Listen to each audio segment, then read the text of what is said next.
Stella was a relatively successful model, enough to be financially stable. In her personal life she was even happier. She married the man she always dreamed of.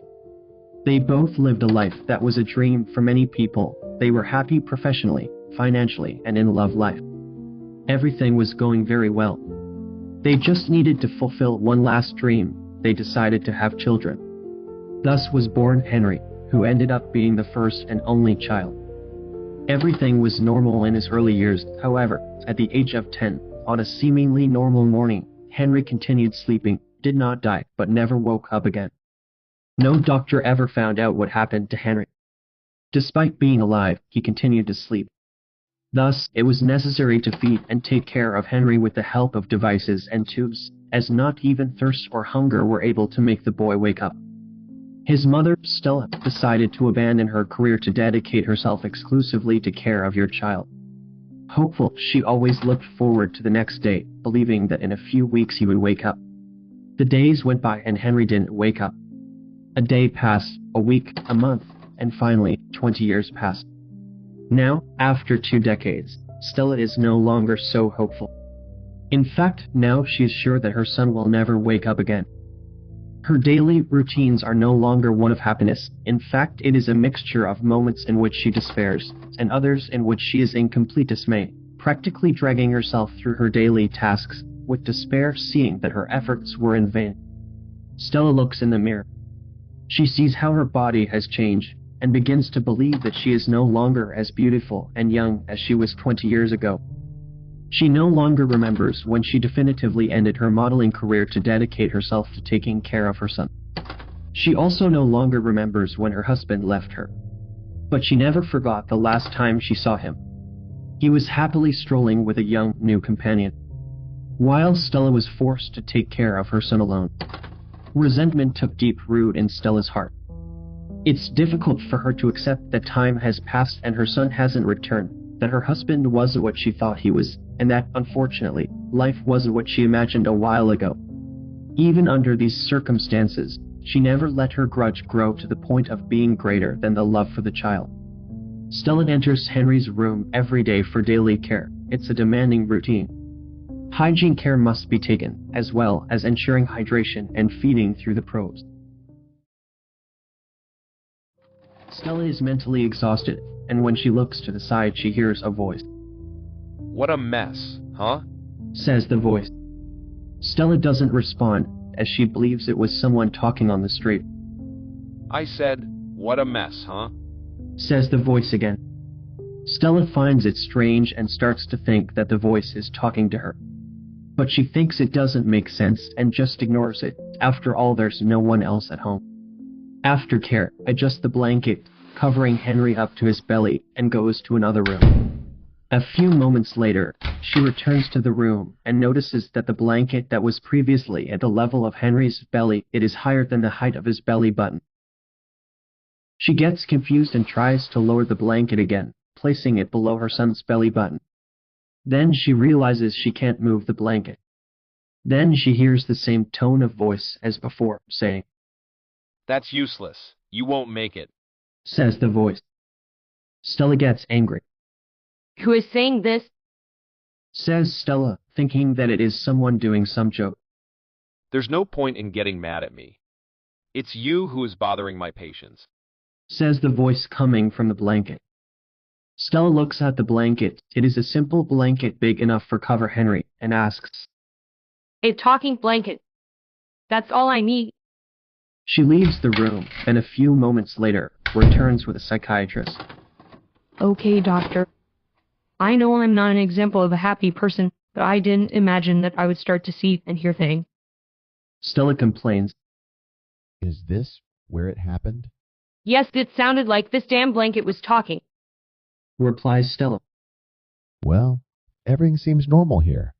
Says the doctor, looking at the blanket that is now at the original height that Stella had left at the beginning, below the belly button. "Funny, the blanket was above the belly button. I tried to put it more so low when he started complaining. And now he's in right place." Says Stella. Stella, we've known each other for a while.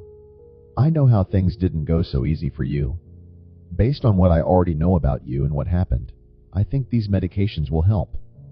Maybe it would be nice for you to come back to our therapy sessions too.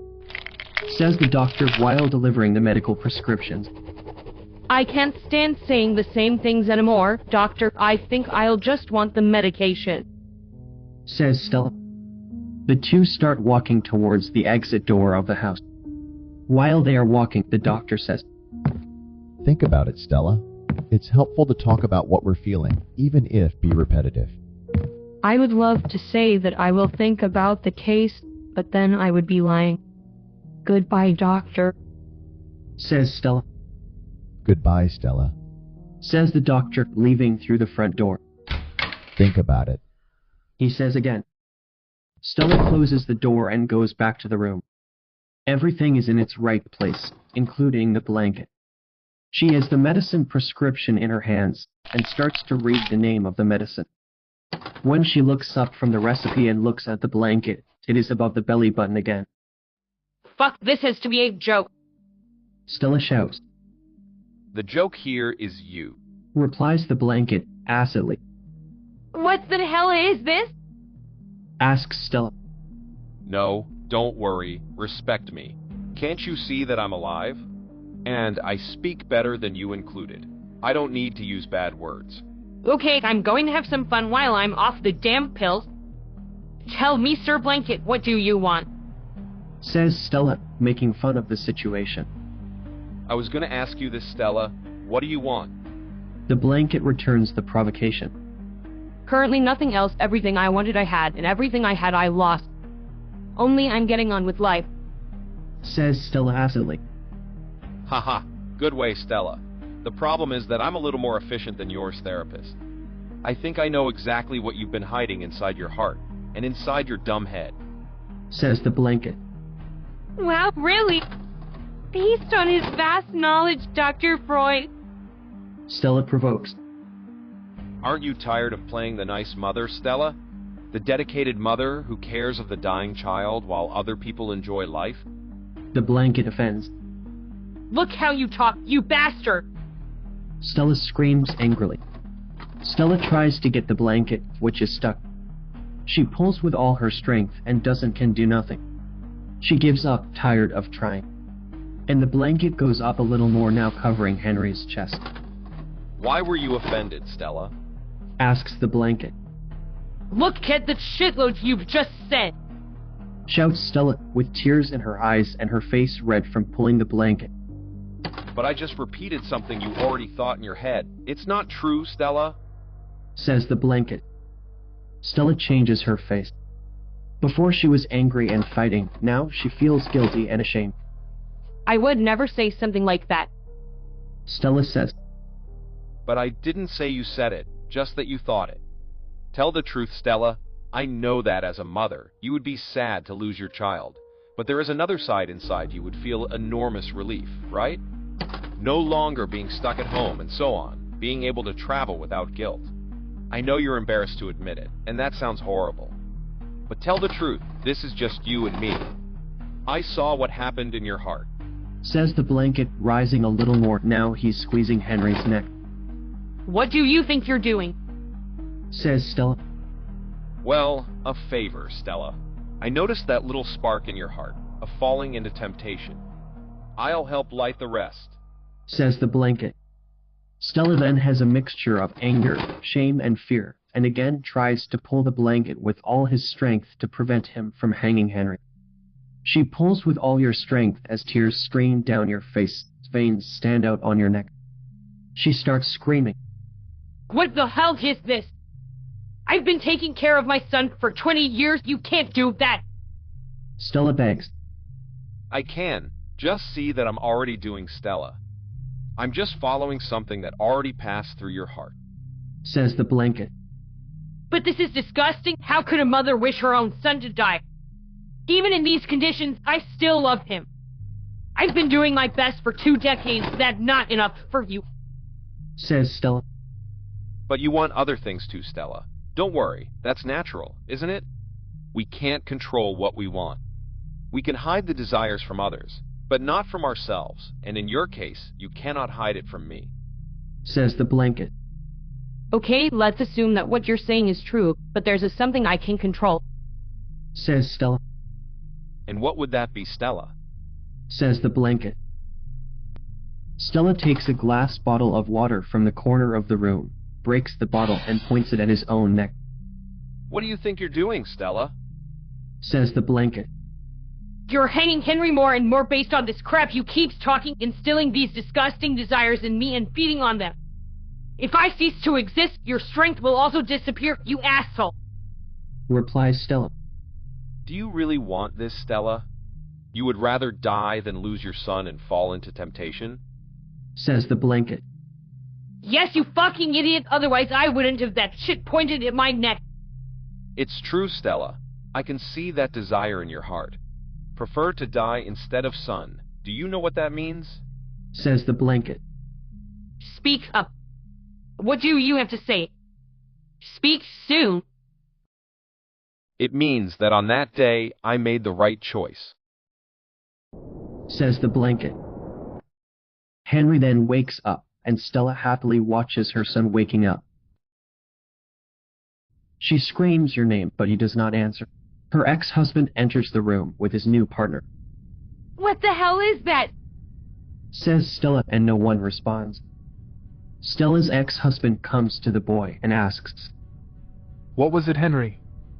Says the boy's father. And Henry responds. A strange nightmare.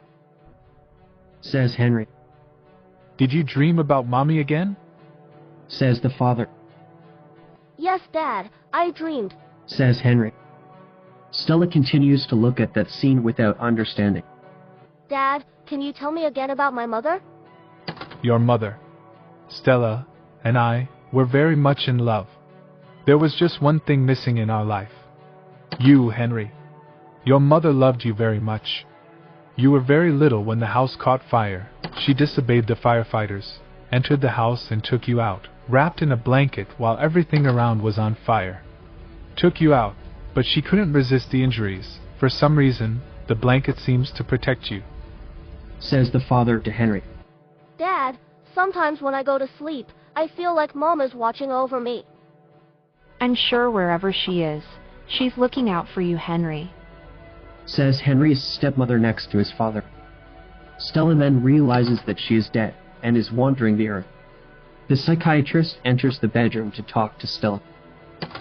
Stella, maybe it's time for you to leave this behind. Henry is alive. That's what it matters. And her ex-husband's new partner treats him as if he were her own son. Says the doctor. It's true. Says Stella, whispering, in shock and remembering what had happened. Let's go, Stella. A few more years, and they will be here with us, and everyone can be together again. Says the doctor. Yes, let's go. Stella's story helps us to understand our human condition. Shows us how the same person can have moments of weakness and moments of bravery. It shows us how horrible feelings and admirable feelings can inhabit the same person. And it even shows how difficult it is to define what is correct or not in different situations in life. By considering these limitations in ourselves, we can't, before judging, understand other people. Think about it. And see you in the next episode.